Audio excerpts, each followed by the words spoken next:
매일 아침을 뉴스로 깨웁니다. 신율의 출발 새아침. 우리는 흔히 이런 말들 많이 하죠. 사돈이 땅을 사면 배가 아프다. 그런데요, 따지고 보면은 자기 주변의 사람이 잘 돼서 손해날 일은 없습니다. 우선 그 사람이 최소한도 내 신세는 짓지 않을 가능성이 높아졌다는 차원에서 마음을 놓을 수 있는 거고요. 두 번째로는 혹시 그 사람의 도움을 받을 수도 있기 때문입니다. 그래서 사실 이런 사고는 악성 평등 사상이라고 할 수 있는데요. 그런데 이런 사고가 딱 들어맞을 때도 있습니다. 가까운 사람이 갑자기 힘을 과시하면서 우리를 위협할 때입니다. 바로 지금 우리 곁에 있는 일본이 그런 경우라고 할 수 있죠. 여러분 안녕하십니까? 신율입니다. 일본이 요새 부쩍 이상합니다. 물론 일본이 이상한 거 한두 번이 아닙니다만 요새 일본을 보면 우경화를 넘어서 극우화로 치닫는 것 같아서 정말 걱정입니다. 고노다마를 본격적으로 흔들려는 시도를 하고 있고요. 해외에서의 군사적 영향력을 증대시키려 하지 않나. 한마디로 옆에 있는 우리로서는 이런 상황을 그냥 두고 볼 수는 없다라는 생각입니다. 더군다나 국내적으로도 상식적으로 이해되기 힘든 주장도 나오고 있어서 이런 분위기를 더욱 뒤숭숭하게 만들고 있습니다. 여기서 중요한 점은 국내적 분위기나 일본의 분위기나 모두 비이성적 정신 상태라는 겁니다. 이성이 중요한 건 정확한 판단력을 가능하게 만들기 때문인데요. 지금 주위에 그리고 내부의 비이성적 상태를 이성적으로 만들어야만 우리의 미래를 얘기할 수 있다는 사실, 지금 우리가 분명히 깨달아야 합니다. 신율의 출발 새 아침, 오늘 순서 시작합니다.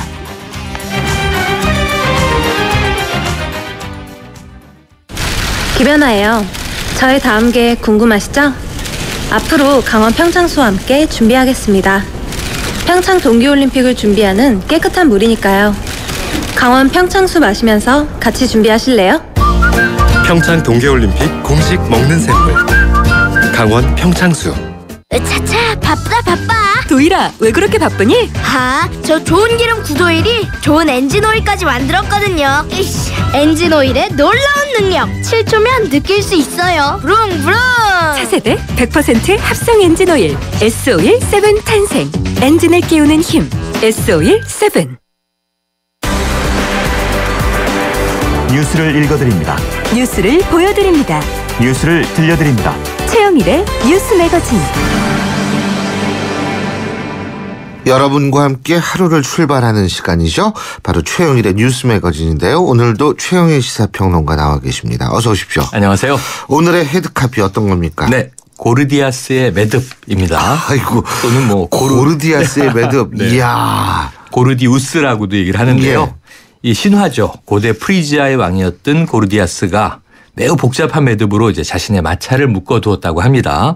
이것을 푸는 자는 아시아의 지배자가 될 것이다. 이런 신탁이 이제 내려져 있었는데요. 아하. 젊은 알렉산더 대왕이 이 풀다 안 풀리니까 단칼에 잘라버렸죠. 예. 그래서 후에 아시아의 지배자가 되는 데는 성공했지만 이때 잘은 내동강으로 갈라진 밧줄 때문에 이 대제국이 4등분이 됐다. 이런 전설이 전해져 옵니다. 이렇게 신화를 아침에 딱 얘기를 하고 시작하니까 그것도 기분이 괜찮네요. 네, 그렇죠. 예? 아니, 전설의 너무 고향. 각박하게 살았다는 생각도 들고. 네. 예, 좋습니다. 이 아시아의 중원 뭔가 이제 멋있는데요. 예. 중원의 지배자. 어제 박 대통령이 중앙아시아로 이제 해외 순방을 떠나셨습니다. 예. 우즈베키스탄, 카자흐스탄, 투르크메니스탄 이 세 나라 방문 일정 소화하는데요. 예. 유라시아 이니셔티브에 시동을 걸겠다. 유라시아 상생 협력에 새로운 미래를 열겠다. 이 유라시아 비전은 박근혜 대통령의 굉장히 이제 주요 관심사고 예. 오랜 꿈, 비중이 높은 그런 이제 이슈인데요. 하지만 국내 상황을 의식한 듯 이 비정상은 추상같이 바로잡고 경제 불길을 살릴 것이다. 이런 말을 남기고 이제 떠나셨네요. 그렇군요. 근데 이 유라시아 이니셔티브, 중앙아시아 상생협력. 근데 이게 다 좋은 얘기죠. 그리고 정말 필요한 건데. 근데 이게 사실 외교에 이렇게 집중할 수 있는 상황이 아니라는 게 좀 안타까워요. 그렇죠. 국민들 지금도 심경은. 아니 어떻게 계속 해가지고 이 톱뉴스는 총리 후보 얘기 아닙니까? 맞습니다. 예. 일주일이 넘어가고 있습니다. 예. 자, 그래서 이제 매듭을 풀어야 세계로도 뻗어나가는 거 아니냐. 먼저 그렇죠. 이 국내 꼬인 매듭을 풀어야 하는 순서가 있는 거 아니냐. 이제 이런 문제들이 있는 거고요. 문창극 총리 후보 인준 문제로 여야 국민 여론은 서로 파고들어서 단단히 꼬여있는 매듭처럼 됐습니다. 네. 오늘 총리 후보 인사청문회 요청서가 이제 국회에 제출된다고 하는데요. 결국 청와대는 문창극 카드를 끝까지 밀어붙이기로 한 것으로 보여지고요. 예.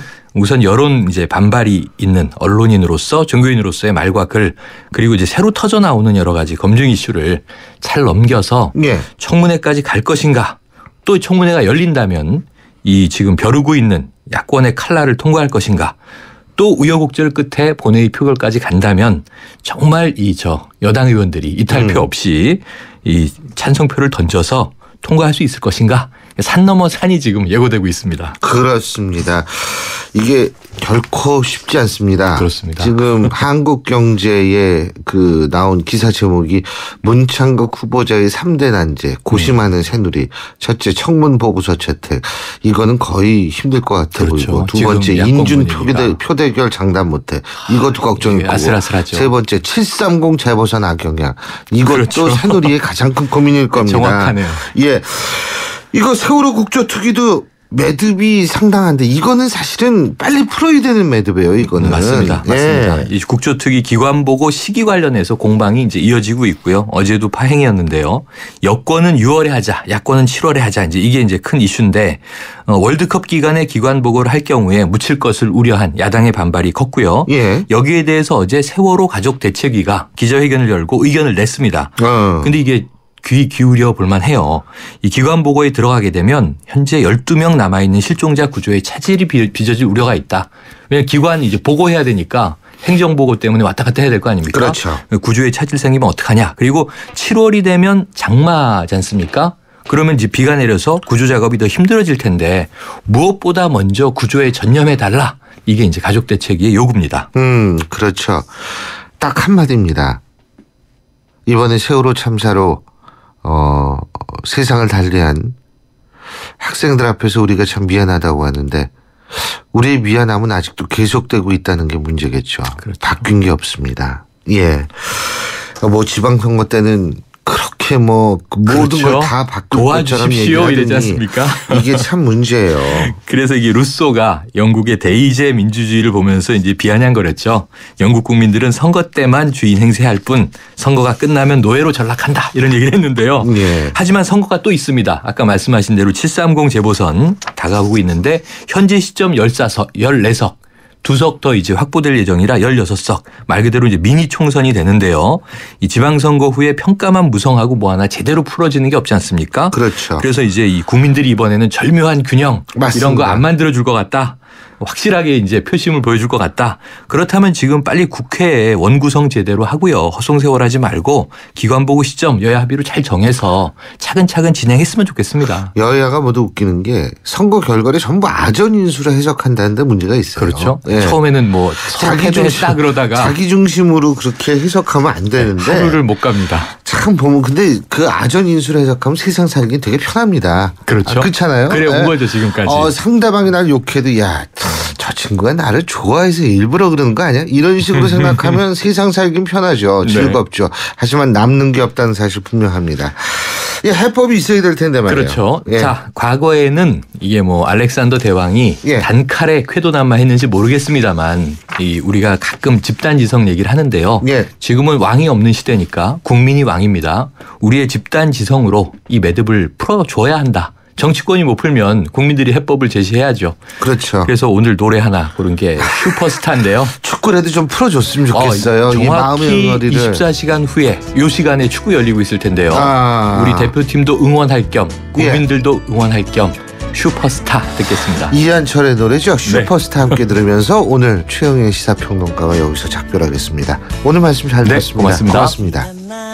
아무 계획도 없이 여기서 울러왔던 너 저 머리둥절한 표정이 예전 나와 같아 모습은 까무잡잡한 스포츠맨 오직 그것만 해왔던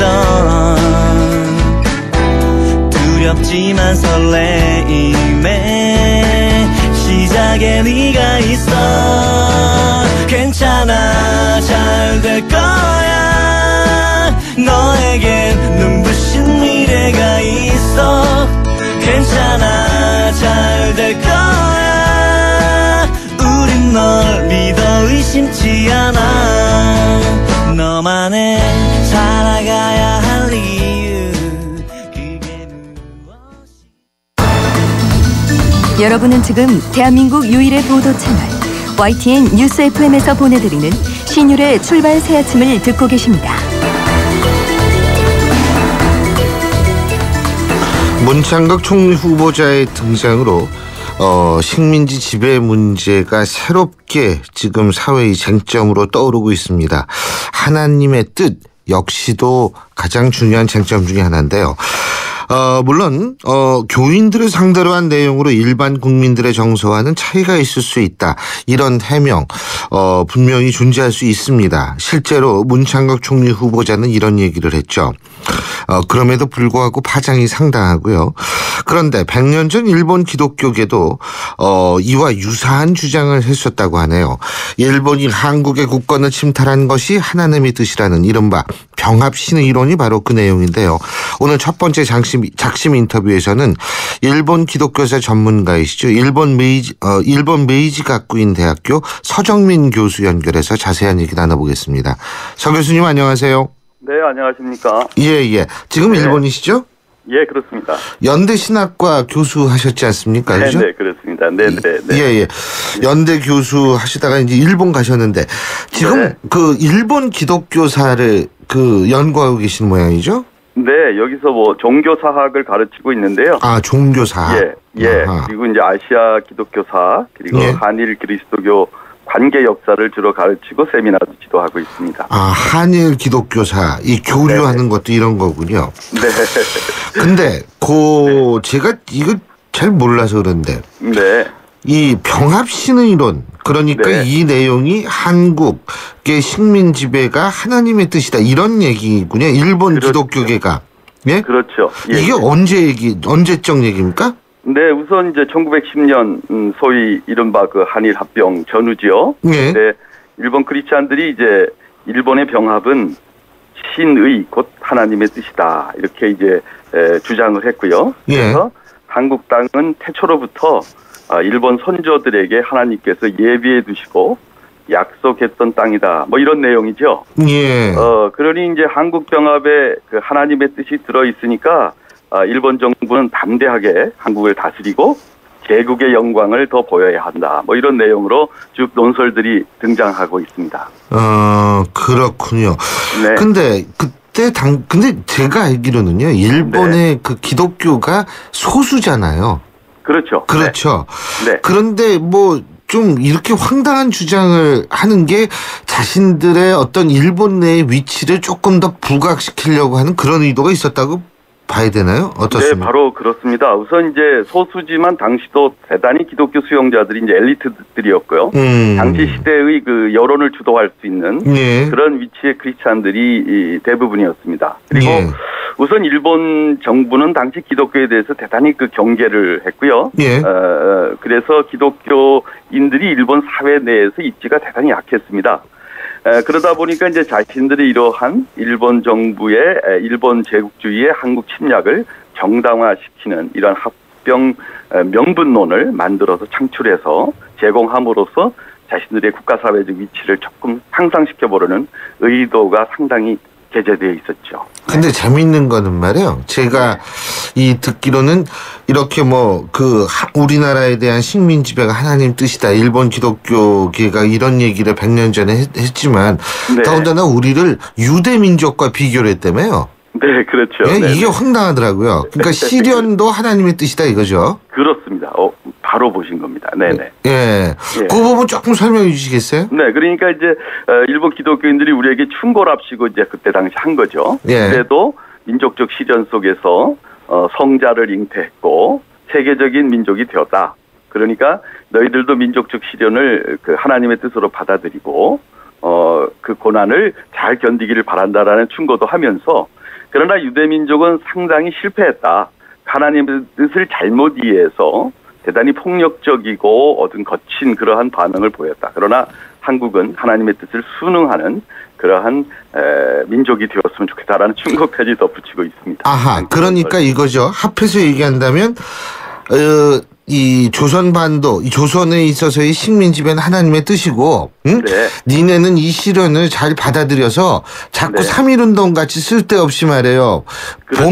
이 독립운동하고 이러지 말아라. 이런 얘기 아니겠어요? 그런 얘기입니다. 그대로입니다. 그죠? 네. 그러니까 니네 이거 받아들여야지만 니들 자꾸 이거 독립하려고 그렇게 운동하면 안 돼. 예, 여기에서 이제 더 막 화가 치솟네요. 예. 그렇습니다. 네. 지금 현재 기독교계의 입장은 뭡니까? 지금 기독교는 전혀 다르다고 볼 수 있습니다. 현재 일본 기독교 다수는 말이죠. 당시 그 한국 침략에 대한 일본 제국주의 역사에 대해서 대단히 통절히 반성하고 있고요. 그리고 거기에 영합했던 그야말로 크리스찬 선배들의 잘못을 참회했고, 구체적으로 1967년에 그런 일본 기독교단이 대표적인 참회 문서를 이미 발표했습니다. 그래서 오히려 지금 일본 사회 내에서 소수지만 일본 크리스찬들은 한일 관계에 대해서 대단히 적극적으로 한국 입장을 이해하고, 그러니까 반성하는 거죠, 지금. 그렇죠. 예. 그리고 이러한 역사관 자체를 부정하고 있습니다. 예, 참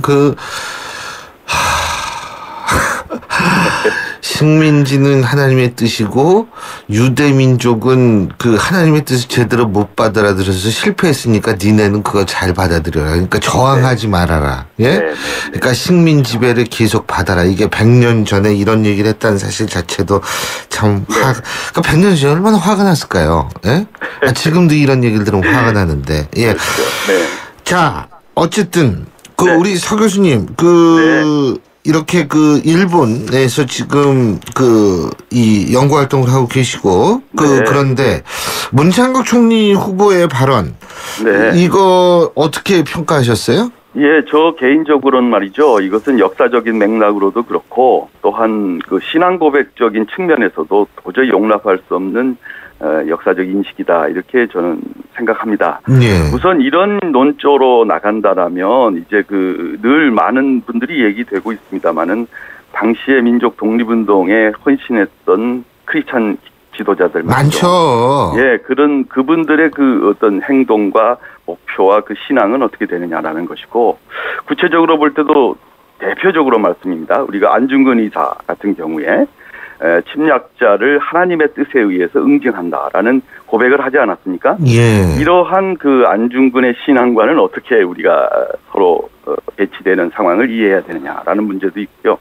제가 오늘 이제 말씀드리는 내용과 같이 말씀드리면 당시에 일본 기독교인들이 이러한 병합 신의론을 주장했는데 이 병합 신의론이 지금 구조가 똑같단 말씀이죠. 예. 그러면 이거하고의 상치는 어떻게 설명해내야 되느냐라는 것을 볼 때 저는 이것을 신앙 고백이라고 해서 교회 안에서의 얘기라고 해서 도무지 용납할 수 없는 이러한 맥락이 아닌가 이렇게 저는 생각하고 있습니다.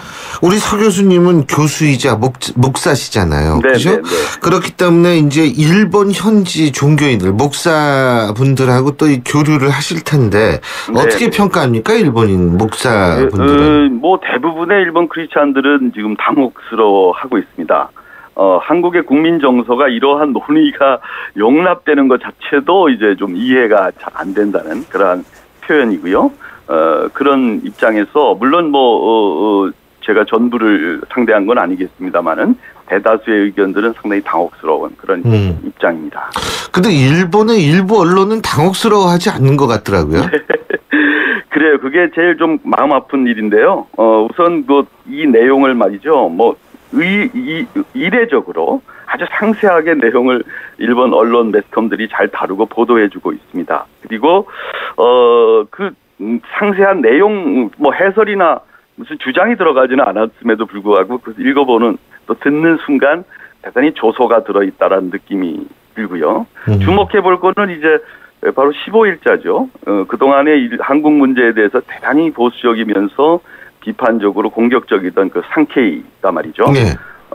한국의 국수적 민족주의자들이 일본의 한국 지배에 대해서 긍정적 입장을 갖고 있는 문 후보자에게 대해서 집단 따돌림을 하고 있다. 이런 어떤 보도를 하는 걸 보면은 일본의 그 가장 우익적 언론이 옹호하고 있는 의견이라는 것으로도 상당히 당혹스러울 수밖에 없는 상황입니다. 그리고 이제 우리 서 교수님이 네. 신학자이시자 목사님이시니까 제가 좀 여쭤보는데 네. 문창극 총리 후보자는 이런 입장입니다. 모든 네. 것은 하나님의 섭리고 은혜라는 기독교인들의 인식에서 비롯된 종교적 언어로 이해해달라. 네. 이 부분은 어떻게 보십니까? 저는 물론 신학적 입장이 좀 다를 수도 있고요. 다른 의견들이 있을 수도 있으리라고 생각이 됩니다만 네. 그것을 그렇게 일률적으로 역사에서 이루어진 모든 것들을 하나님의 뜻으로 전가시켜버리면은 소위 말하면 이게 신정론과 신정론이라는 좀 어려운 이론입니다만은 과연 하나님이 악의 세력의 바로까지도 다 하나님 담당했느냐라는 문제에 직면합니다. 네. 그래서 더 중요한 것은 말이죠. 하나님의 뜻은 사람이 정할 일은 아닙니다. 그렇기 때문에 이것이 신앙 고백적이다, 교회 내적인 언어다, 혹은 개인적 신앙을 바탕으로 고백된 내용이라는 얘기는 신학적으로도 또는 역사신학적으로도 용납할 수 없는 하나의 오히려 기만이라고 그럴까요? 조금 더 오도된 거라고 그럴까요? 그렇게 저는 생각하고 있습니다. 예. 일단은요, 고노다마, 지금 일본이 말이에요. 이 고노다마 흔들기. 고노다마라는 게 결국 일본군 위안부. 사실 이게 일본군 위안부라는 표현도 이게 일본식 표현이거든요. 그렇죠. 이게 네네. 이 영어식 표현으로 얘기한다면 일본군 성노예. 이 표현이 네네. 맞는 것 같은데. 네, 맞습니다. 이거에 대해서 사죄하고 이거에 대해서 반성한다는 고노다마 이거를 다시 흔들려고 하고 있지 않습니까? 그죠? 네네네. 이거 이번 주 내로 이게 결과 나오는 거 아닙니까? 일본 쪽에서. 지금 결과는 어떻게 될지 좀 지켜봐야 되겠습니다만은 네. 그게 지금 논의가 되고 있고요. 그리고 이제 저는 더 우려하는 것은 소위 평화헌법을 조금 해석을 수정해서 네. 일본이 집단 자위권을 가지겠다. 다시 말씀드리면 이제 언제라도 전쟁을 할 수 있는 국가로 개편하겠다라는 이제 것이 지금 아베 정권이 갖고 있는 정치적 의도거든요. 이러한 우측의 그런 보수적 기조가 지금 상당히 강고하게 진행되는 마당에 이런 국내에서 이런 논의는 굉장히 한일 협상력이 약화되는 그런 부분이 아닌가 저는 우려하고 있습니다. 예. 지금 5512님이 문자 주셨는데요. 고노다마 수정하겠다는 일본에게 우리나라가 기름을 부은 건 아닌지 이런 글을 보내주셨는데요. 네. 그렇습니다. 어쨌든 근데 제가 오늘 방송 서두에도 말씀드렸지만은요. 항상 제가 볼 때에는 건전한 이성적 사고를 가진 사람들이 궁극적으로는 승리하게 돼 있거든요. 네. 제가 볼 때는 지금 일본도 사실 이게 지금 제정신인가라고 얘기할 정도로 그렇습니다. 얘기가 우리가 생각할 수밖에 없는데 제가 볼 때는 그래도 일본이 이래도 또 세계적인 집단 이성이 있는 거 아니겠어요? 예, 네, 제가 네. 그런 생각이 듭니다. 참고적으로 7494님이 이런 말씀 보내주셨네요.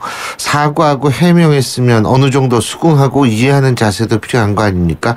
모든 언론에서 좀 너무한 것 같아요. 이런 의견 보내주셨습니다. 물론 이제 이런 의견도 중요하죠. 네. 예, 서 교수님 아침부터 오늘 이렇게 인터뷰 응해주셔서 고맙습니다. 감사합니다. 네, 감사합니다. 네, 고맙습니다. 예, 지금까지 일본 기독교사 전문가시죠. 그리고 동시에 목사이신 일본 메이지 가쿠인 대학교 서정민 교수였습니다. 기차를 타고 가는 당신이 지금 창밖을 봅니다. 1번 풍광 좋은 자연, 2번 이국적 정치의 도시. 무엇이 보이나요? travel.koreanair.com에서 당신의 여행 타입을 테스트해보세요.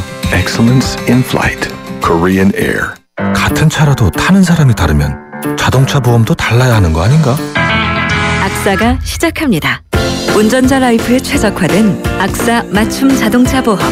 꼭 필요한 보장을 합리적인 가격으로. 악사 홈페이지에서 5분 안에 확인하세요. 악사 다이렉트. 가입 시 유의사항을 꼭 확인하세요. 아이언2를 가졌다. 세상에 없던 메탈릭 컬러를 가졌다. 당신이 디자인한 시그니처를 새겼다. 마침내 세상 단 하나뿐인 폰을 가졌다. 단언컨대 가장 개인적인 메탈 베가 아이언2. 예, 신율의 출발새 아침 1부 순서는 여기까지고요. 잠시 뒤 2부에서 뵙겠습니다. 서양 고전음악을 완성시킨 천재 작곡가 악성 베토벤. 그의 음악적 잠재력을 일깨워준 사람은 스승인 크리스티안 네페 선생님이었습니다. 네페 선생님은 지루한 이론과 반복적인 연습을 강요하지 않았습니다. 이탈리아와 프랑스, 독일의 유명한 오페라를 감상할 기회를 마련했고 어린 베토벤이 음악에 대해 더 깊이 느끼고 생각할 수 있도록 이끌었습니다. 가르치는 것이 아니라 깨우치는 교육, 아이들의 잠재력을 활짝 꽃피우는 우리 교육의 희망입니다. 이 캠페인은 I am the key, 눈높이 대교와 함께합니다. 올여름 역사와 전통이 있는 영국 최고의 교육도시 옥스퍼드에서 품격이 다른 영어 캠프를 만나보세요. YTN 라디오와 ABC가 주최하는 영국 주니어 영어 캠프는 자녀들의 영어 실력을 한 단계 끌어올려드립니다. 캠프가 끝난 뒤에는 프랑스와 스위스, 이탈리아의 문화유적지를 돌아보는 현장 학습의 기회도 누리실 수 있습니다.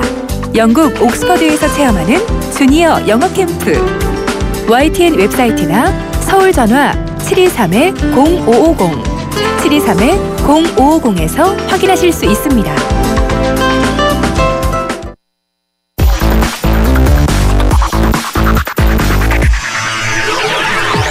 신율의 출발 새 아침. 예, 신율의 출발 새 아침 2부 광고 듣고 시작하죠. 여러분, 잘생겼다는 말 지금까지 몇 번이나 들으셨어요? 아니, 얼굴 말고요. 우리 모두 이 세상에 잘생겨났잖아요. 서로 잘생겼다 칭찬해 주자고요. 잘생겼다 LDA SK텔레콤. 담쟁이가 청춘에게 조금씩 오르다 보면 찾아올 거야. 네 이름으로 세상을 뒤덮을 그날이. 맑고 깨끗한 청춘은 별이다. 칠성사이다.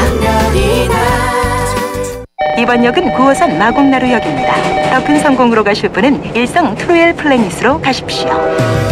9호선 마곡나루역 개통. 오피스텔 이제는 마곡으로 환승하라. 마곡지구 골든블럭의 중심 마곡나루역 일성 트루엘 플래닛. 문의 1899-7181 일성건설 모델하우스 오픈 중. 내비 따라서 가는데 왜 이렇게 막히는 거야? 답답해하지 말고 실시간 교통정보가 반영되는 올레 내비하세요. 그래, 올레 내비로 바꾸니까 막힘없이 쭉. 올레 내비? 지금 통신사 관계없이 무료로 다운받으세요. 올레.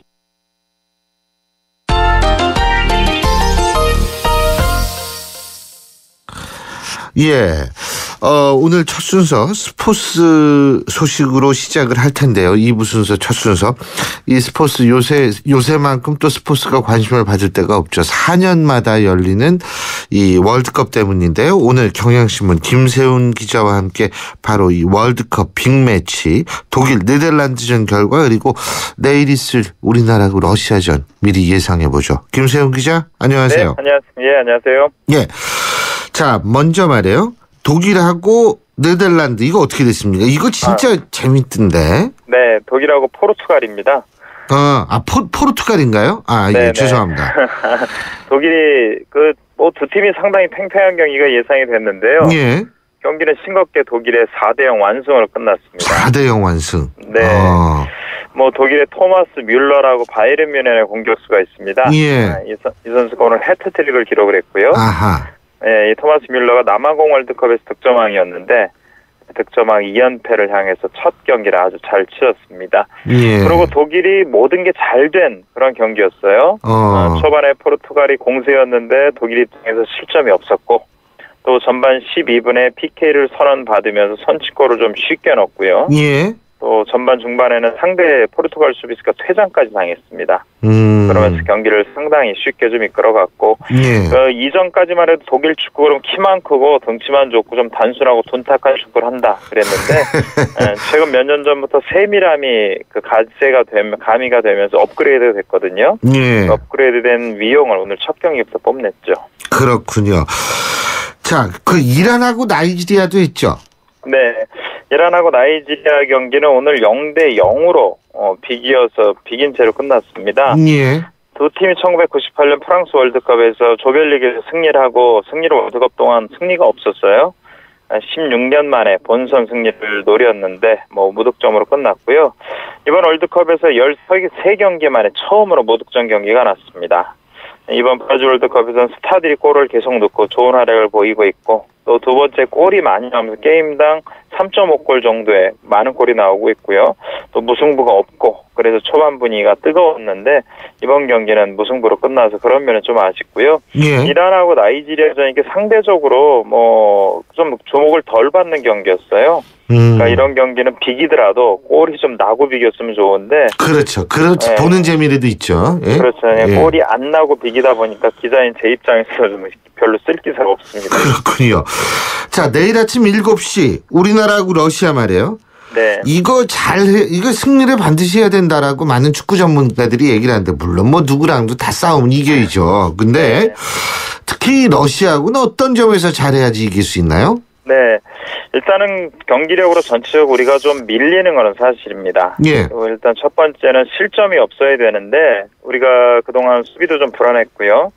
그리고 우리가 실점한 시간대를 보면 전반 초반과 전반 막판, 후반 초반과 후반 막판에 너무 많은 골을 내줘요. 예. 초반에는 정신 차리고 좀 냉정하게 경기를 해야 되고 후반에도 집중력 잃지 않아야 되고요.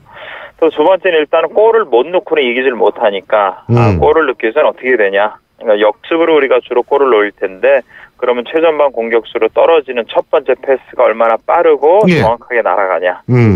그게 중요하고 또 우리가 러시아가 그동안 평가전에서 골을 9골을 내줬는데요.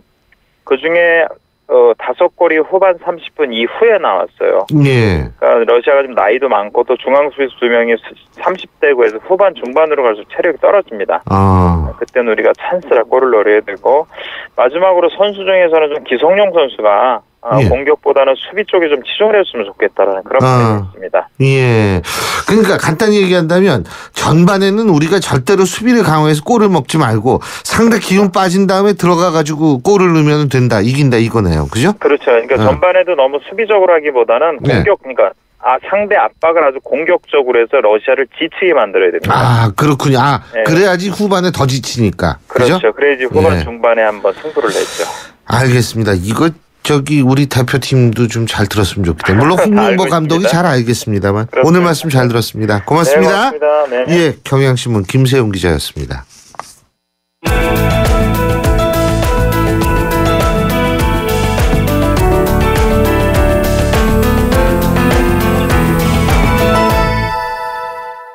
세월호 참사가 발생한 지 오늘로 63일이 됐습니다. 2달이 넘는 시간 동안 바다를 바라보면서 아들, 딸, 부모님이 그리고 친지가 돌아오기만을 손꼽아 기다리는 이 실종자 가족들을 생각하면 정말 가는 시간이 야속하기만 하죠. 그런데 2달여 동안 정말 수고하면서 남몰래 속을 태운 분들이 또 있었습니다. 바로 수색 작업에 동원된 민간 잠수사들인데요. 근데요, 이분들한테 여태 임금이 지불되지 않고 있다고 합니다.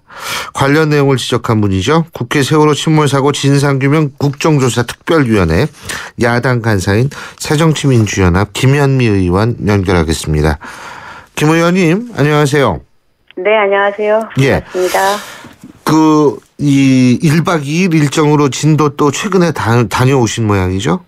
네, 지난 토요일 날 가서 일요일 날 왔습니다. 그렇군요. 이 국정조사 특위 차원에서의 방문인가요? 아니, 그거는 저희가 개인적인 6월 5일 날 전체 특위에서 갔었고요. 저는 이제 예비조사 차원에서 가서 예비조사요. 가족들과 이제 거기서 일하시는 분들 만나고 왔습니다. 예, 실종자 가족분들도 보셨을 텐데, 그죠? 네. 지금 몇 가족 계시죠? 지금은 12가족이 남아 계시고요. 네, 근데 많이 좀 힘들어하시고. 특히 이제 실종 학생 어머님 2분 중에서 이제 한 분은 수술을 받은 지 얼마 안 되고 한 분은 지금 빨리 수술을 해야 되는 상황인데 아이 찾아야 된다 그러면서 그때까지 병원 안 가시겠다고 계셔가지고 다들 좀 마음 많이 아파하시고 계시죠. 지금 주거지는 옮겼죠? 그 임시 숙소로요, 그죠? 그 컨테이너. 아니에요. 거기에 가신 분들은 몇 분 계시고 대부분 체육관에 계세요? 체육관에 많이 계시죠. 아, 지금도 체육관에 계시는군요. 예. 당신들이 좀 이렇게 떠나서 이렇게 계시는 거를 많이 좀 못 하시더라고요. 지금 잠수사들은 몇 분 정도 수색 작업을 하고 계십니까? 지금 현재 계신 분들은 한 20분 정도 계시는 것 같아요. 근데 이게 그 회사가 이제 언딘이라는 회사하고 88이라는 회사가 계시니까 합하면 민간 잠수사는 한 50분쯤 되겠네요. 예. 근데요, 이 수색 작업에 동원된 잠수사들이 2달 동안 임금을 받지 못했다, 이런 말씀을 하셨는데 이게 직접 들으신 얘기죠? 예. 제가 진도체육관에서 그런 얘기를 듣고 이제 바지선에 가서 작업을 하는 해경을 통해서 확인을 해서 좀 이해가 안 돼가지고 다음에 잠수사들하고 제가 한 2시간 정도 이야기를 했거든요. 예. 잠수사분들이 얘기를 다 해주시더라고요. 네. 아니, 근데 이게 어떻게 된 일이에요? 이거 원래 이 월급을 줘야 하는 주체가 정부 아닌가요? 네, 정부라고 그러더라고요. 왜냐하면 지금 이분들이 수색 활동 하시는 분들이 순환구호법에 따라서 정부의 종사명령을 받고서 현장에 투입된 분들입니다. 그렇죠. 그러니까 유사시 예비군 동원과 비슷한 개념이니까 당연히 정부가 임금 줘야 하고요. 이분들을 모집하고 장비를 지원한 거는 업체가 했어요. 그런데 이제 실질적으로 명령을 내린 데는 정부이기 때문에 정부의 중앙재난안전대책본부, 우리가 말하는 중대보험에서 임금을 줘야 되죠. 근데요, 그 일반적으로 이제 우리가 이렇게 봤을 때 예를 들면 언딘이나 88 같은데 이제 정부에서 돈을 받을 거 아닙니까? 받아야 되는 거 아니겠어요? 그러면 이제 그 사람들이 이 자신들이 고용한 민간 잠수사에게 월급을 주는 이런 시스템 아닌가요? 그게 아니고요. 저는 그렇게 알았는데 이제 언딘이나 88 이런 데서는 장비 지원하고 뭐 이런 것들 있지 않습니까? 그런 그 작업을 전체적으로 이제 그 진행되도록 한 그거에 대한 거는 이제 그 회사한테 줘야 되고요. 그다음에 인부, 그러니까 잠수사들 직접 일하시는 그런 분들은 순환구호법에 따라서 종사명령을 받으신 분들이기 때문에. 그러니까 정부가 직접 준다 이거죠? 정부가 줘야 된다는 겁니다. 아니, 그러니까 그러면은 그 장비, 언딘이나 88은 장비는 그 돈은 나갔어요? 정부에서 돈 줬어요? 아직 하나도 안 나갔죠. 그것도 안 나가고. 아직 돈 한 푼도 지급이 안 됐습니다. 그러니까 잠수사 하시는 분들한테도 이게 돈이 안 나가고. 예? 네네. 그러면은 아니 왜 안 줘요 그거를?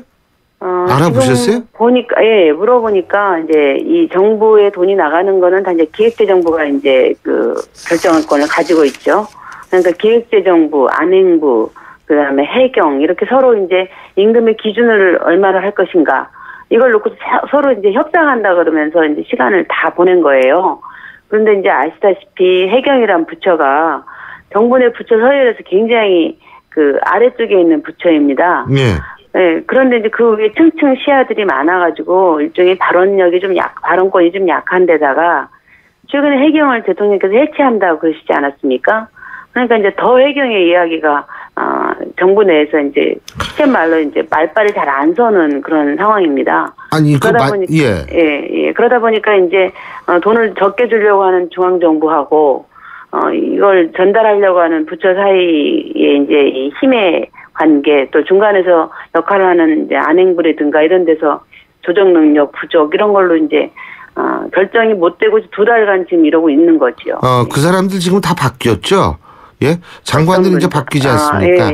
그런데 정말 제가 이 얘기 들으니까 화가 나는 게 뭐냐면 그 사람들이야말로 탁상공론하는 사람들이에요. 그렇죠. 기획재정부 장관이라는 사람 뭐 하는 사람인지 모르겠고, 안행부도 똑같습니다. 이렇게 이게 나오면은 이건 진짜 아니 그렇게 해가지고 잠수사분들이 어떻게 힘이 나겠어요? 왜냐하면 이분들이 다 가장 아닙니까? 그렇죠. 예. 그런데 이 돈도 못 받고 월급 솔직한 얘기로 노동의 정당한 대가 아닙니까? 네? 그렇죠. 그것도 못 받고서 계속 물에만 들어가라고 얘기를 하는 게 이게 말이 돼요? 이 정부가 아직도 정신 못 차렸네요. 그 얘기 들어보니까.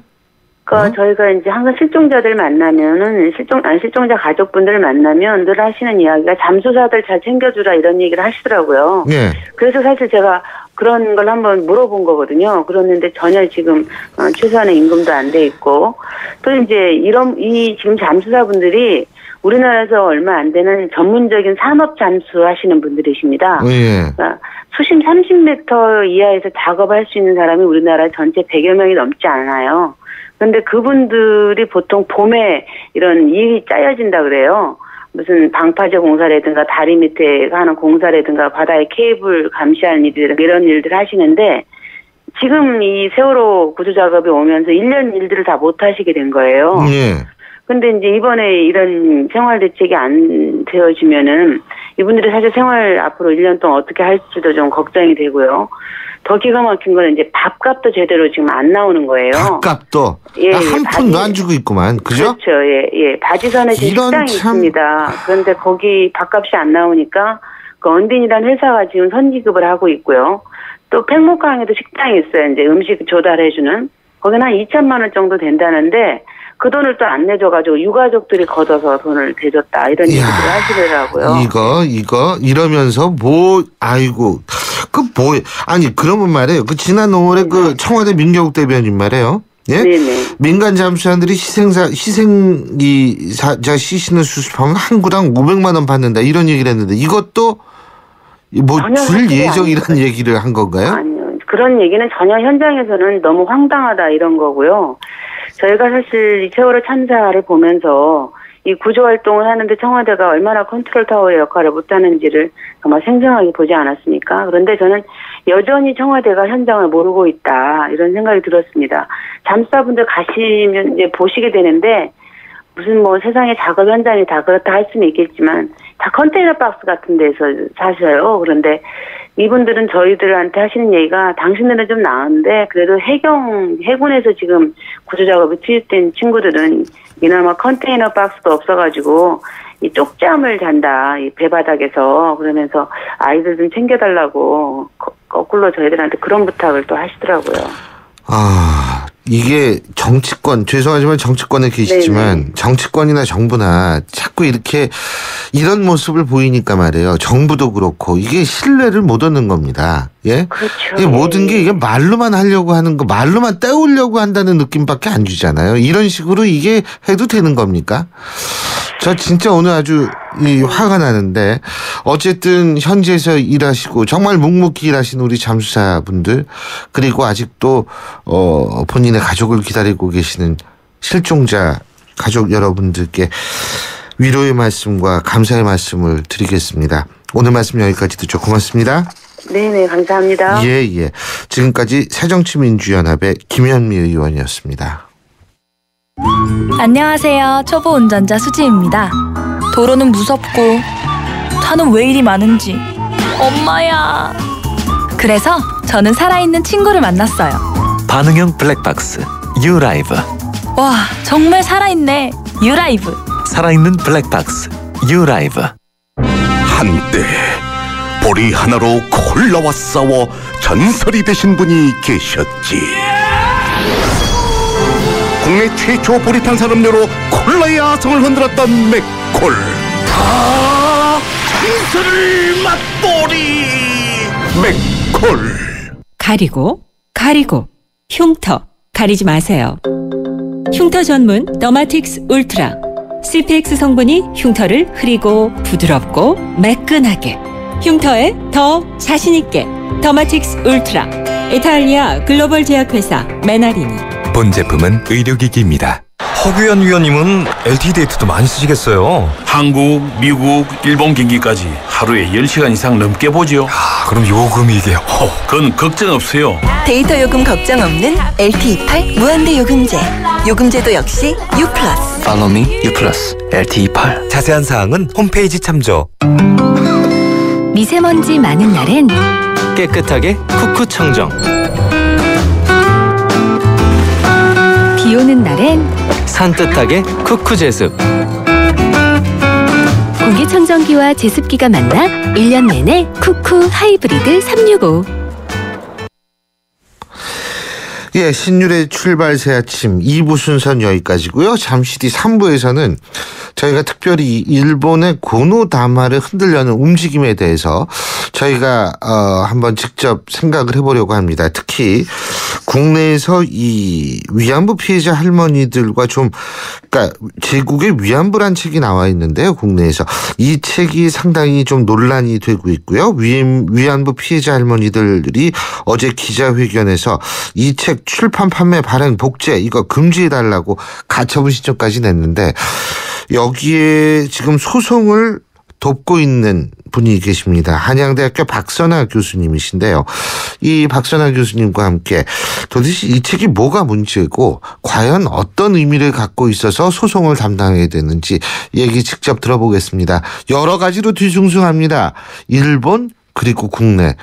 우리는 왜 이 역사 문제를 아직도 청산하지 못하고 오늘날까지 이 문제를 고민해야 될까요? 잠시 뒤 3부에서 함께 고민해 주시죠. 전 8시 10분에 다시 오겠습니다.